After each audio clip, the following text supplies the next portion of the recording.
Hello and welcome to the channel. Welcome to TMP Group. My name is Tom and today is January 13th. It's Thursday and it is about almost 10 o'clock here in Arizona, 10 p.m. So a little night version of the TMP Group. I thought it was important to throw this out tonight because I did have a few people ask me some questions that are new investors getting into the stock market. So I did want to cover some more less what I would consider less risky plays and show some investors how new investors how to get into the market, not only get into positions that I'm comfortable with and that we feel very secure with in 2022, but also how to do it for a very minimal amount, and that's investing as little as $100 a week. So hopefully you stay tuned for this and you hear the entire video. I do need to let you know that I am not a financial advisor. No members of the TMP Group are financial planners, financial advisors. We're not licensed brokers. We're just individuals that are trying to do better for ourselves. Take the money that we have that we can invest in the stock market and multiply it and eventually build generational wealth. And that's really what we look to do here at the TMP Group. We are long-term investors and we are trying to create that wealth chain that we can pass on to our family. Before I jump into the 4 ETFs that I want to talk about today, I do want to let you guys know I had a video earlier today regarding Lucid Motors and the puts that we purchased in Lucid Motors. I had a quick conference call this evening with some of the traders that got in, and it looks like on average across the board, we are already up about 15% in those puts. We still see a lot of room to grow for the puts, and if you missed it, go back and check out the video right prior to this one. We do want to hold our Lucid shares, so rather than selling our Lucid shares prior to the lockup expiration date, which comes up January 19th, we had recommended to our group, again, not financial advice for anyone, but just our recommendations within the group, purchasing February 4th 44 puts, and then there was a little bit more puts that were deeper in the money, which were late January 47 puts. And I know on our 44 puts, our February 4th 44 puts, like I said, they closed today, and we are up, depending on what time we got them. I personally am up 18% on mine, so we're about 15% across the board. Okay, hey, let's jump into it. Let's talk about 4 great ETFs that we can invest in. We can invest $25 minimum a week into these ETFs. I do have a couple of links down below to 2 platforms that allow you to trade in fractional shares. One is Webull, and the other is Robinhood. Now, regardless of what you may have heard or may know or think you know about these 2 platforms, they are very secure platforms. They will give you the opportunity to purchase stock and ETF and equities in fractional shares. So if you are looking to just dollar cost average $25 a week into them, or $2,500 a week, whatever your temperature is, you can do this on Robinhood or Webull. Okay, so the 4 ETFs I want to talk about today cover 4 very different diversified sectors. But before we jump into that, what is an ETF and why would I recommend ETFs to new investors? If I'm brand new in the market, I want to know where to put my money.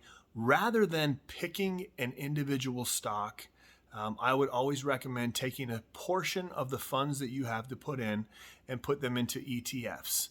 And, an ETF is going to be a basket. It's going to be a basket of different stocks within a specific sector or a specific area. So ETF stands for Exchange Traded Fund. And it is a basket of multiple stocks within that fund. So for example, let's think about the financial sector. Rather than having to pick Bank of America or Wells Fargo or JP Morgan or Goldman Sachs or whichever bank you think is going to be the winner or multiple banks, we can buy into an ETF that's a financial ETF. We can do the same thing in utilities.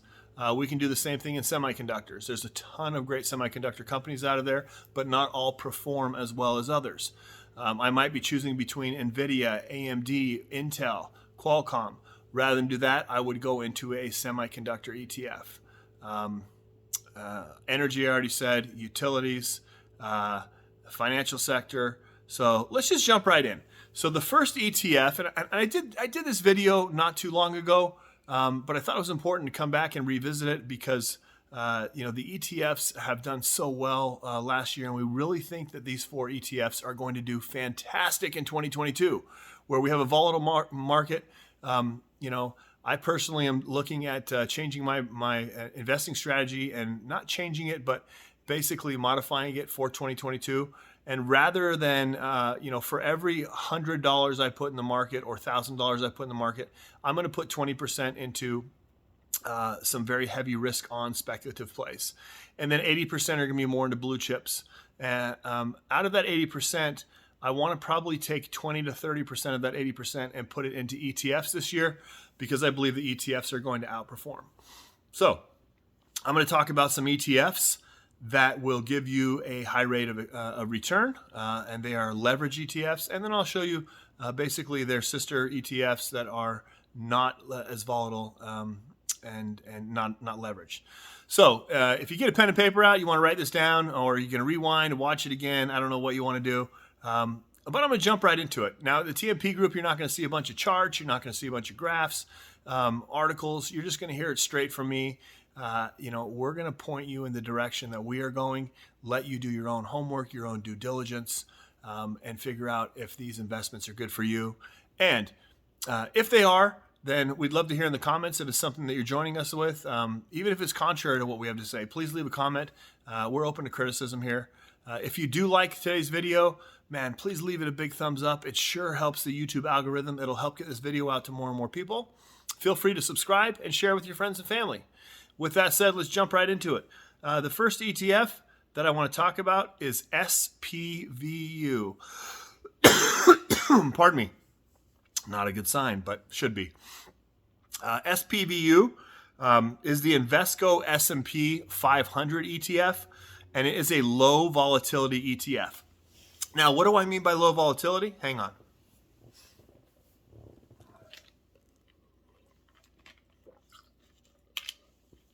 Low volatility. We're not going to get the super high highs and the super low swings. We are going to kind of stay steady Eddie across the board as the S&P 500 goes. Now, the SPVU covers 11 sectors of the S&P 500, but here's what I like about it. 30% of its weight is in financials. And with inflation rising, with the Fed raising rates, the consumer price index going up, the inflation that we'll have in 2022, all the printing of money that we've had over the last 2 years, we know inflation will go up. The financials should do very well. So this has 30% of its weight in financials. The other 70% is spread across the board throughout the 11 sectors of the S&P 500. It is a low volatility. And what has it done in the past year? Only 30%. So it's up 30%. You could park all your money into it last year and make 30% gain. Take a look at your portfolios. I know mine is super red today, but that's just one day. That's a buying day. But 30% is one heck of a return over the course of a year. Okay, the next one I want to take a look at is the triple leverage financial ETF, known as ticker symbol FAS. And FAS is triple leverage. Now, ladies and gentlemen, triple leverage is much riskier than just a single one-for-one leverage. It is a triple leverage, meaning that as the sector goes up, if it goes up by 10%, we're going to pick up 3 times. We'll do a 3x on it.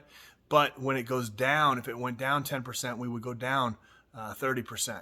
So beware, do your homework before getting into any of the leverage plays. And that's why I'll give you a sister play that's not leveraged. But the FAS carries all of the major, it follows the Russell. It carries the major banks and the major investment companies, like I mentioned before, JP Morgan, Goldman Sachs, Wells Fargo. It's going to have all your big players in it. And it is triple leverage. So if we think that the financial sector is going to boom this year, I'd rather get 3 times the boom. I'm up for a little bit of risk when the reward is 3x. Now, if we are not as aggressive and we want to get into an ETF that does not leverage but carries the same companies in it, then instead of FAS, I would recommend XLF. FAS is very high volatility.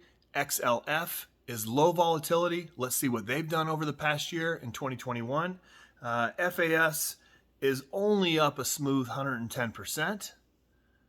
And the XLF is up 32%. Again, great returns on your money. All right, let's keep moving. The next one I want to talk about is a semiconductor ETF. It is also a triple leverage ETF. Hopefully by now you understand that I do like the triple leverages. The SOXL is going to hold positions in companies like AMD, Taiwan Semiconductor, Qualcomm, NVIDIA, ON Semiconductor, NVIDIA. Hopefully I mentioned NVIDIA because NVIDIA is, if not my favorite stock, one of my favorite stocks. So I am very heavily invested in the SOXL, and it is a triple leverage. And over the past year, the SOXL is up 55% over the past year.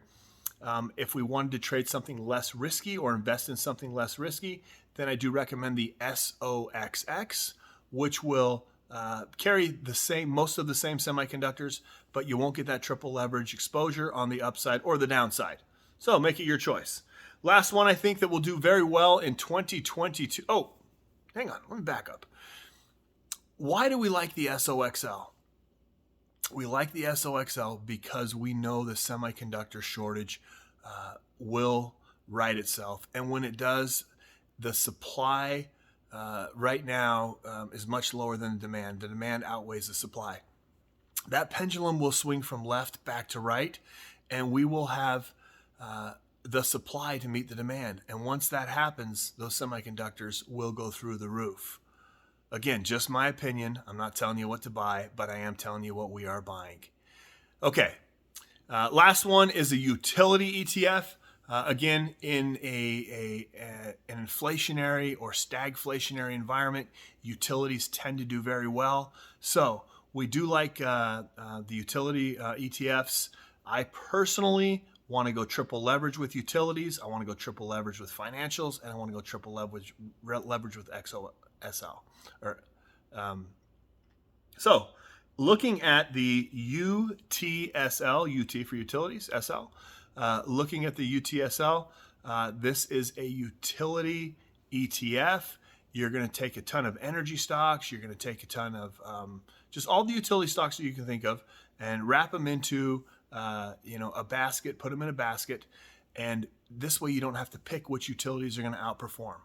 Okay. So I like to be in the ETF with the UTSL because it also is a triple leverage. Now, if I don't want that kind of exposure, I'm going to give you another one. And the other one is the XLE. The XLE is low volatility, holds most of the same stocks in the basket as the UTSL. Comparing the two, this is kind of, I was shocked when I saw this. So the UTSL over the past year is up 44%. And if I had to guess then what the XLE would be up, and the XLE is up 44%. So they're about the same. Take your pick. Ladies and gentlemen, please, again, do not trade or buy anything just because a YouTuber comes on or someone comes on and says that's what they're buying.